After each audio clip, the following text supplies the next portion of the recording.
সুপ্রিয় দর্শক, দূরবীন নিউজ লাইভে আপনাদের সকলকে স্বাগত জানাচ্ছি। এই মুহূর্তে আমরা রয়েছি রাজধানীর ঢাকার হজরত শাহজালাল আন্তর্জাতিক বিমানবন্দরে।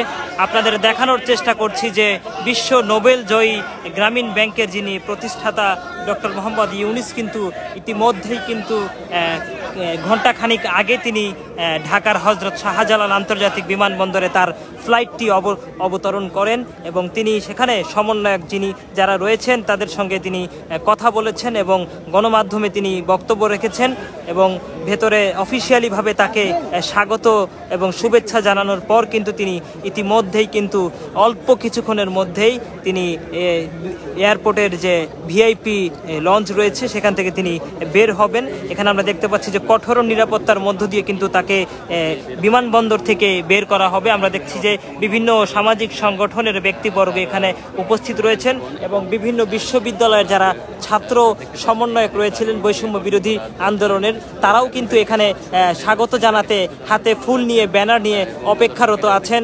আমরা দেখেছি যে দীর্ঘ প্রায় 1.5 ঘন্টা যাবৎ এখানে তারা অপেক্ষা করছেন ডক্টর মোহাম্মদ ইউনুসকে স্বাগত জানানোর জন্য।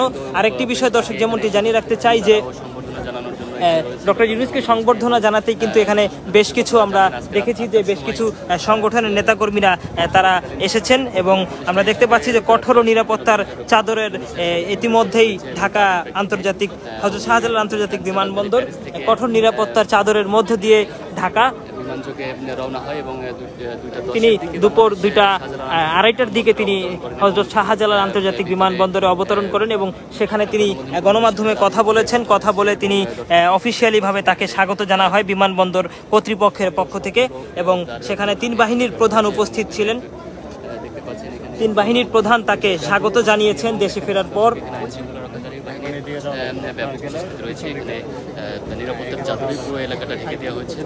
তারা দেখছেন যে এখানে সাধারণ জনতা কিন্তু তাকে স্বাগত জানাতে কিন্তু হাতে ব্যানার নিয়ে হাতে ফুল নিয়ে দাঁড়িয়ে আছেন। বিভিন্ন বিশ্ববিদ্যালয়ের শিক্ষার্থীরা এখানে রয়েছেন। আমরা কিন্তু এখানে প্রায় 1 থেকে 1.5 ঘন্টা আগেও এখানে 1 থেকে 1.5 ঘন্টা আগে থেকে এখানে আমরা অপেক্ষারত আছি। আমরা দেখতে পাচ্ছি যে তারা বিভিন্ন স্লোগান দিচ্ছেন। এখানে আইন শৃঙ্খলা রক্ষাকারী বাহিনীর কঠোর নিরাপত্তার মধ্য দিয়ে কিন্তু তাকে এয়ারপোর্টের যে ভিআইপি লঞ্চ রয়েছে সেখান থেকে বের করা হবে। অল্প কিছুক্ষণের মধ্যেই কিন্তু ডক্টর ইউনুস এয়ারপোর্টের ভিআইপি লঞ্চ থেকে বের হবেন। তিনি কিন্তু দুপুর 2:30 যে ফ্লাইটটি অবতরণ করেছে সেই ফ্লাইটে কিন্তু তিনি ঢাকার হযরত শাহজালাল আন্তর্জাতিক বিমানবন্দরে অবতরণ করেছেন।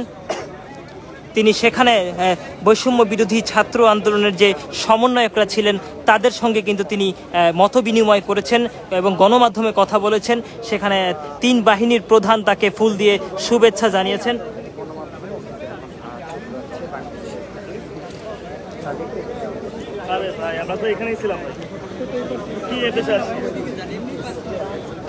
দর্শক, এই মুহূর্তে সরাসরি যুক্ত হয়েছি ঢাকার হযরত শাহজালাল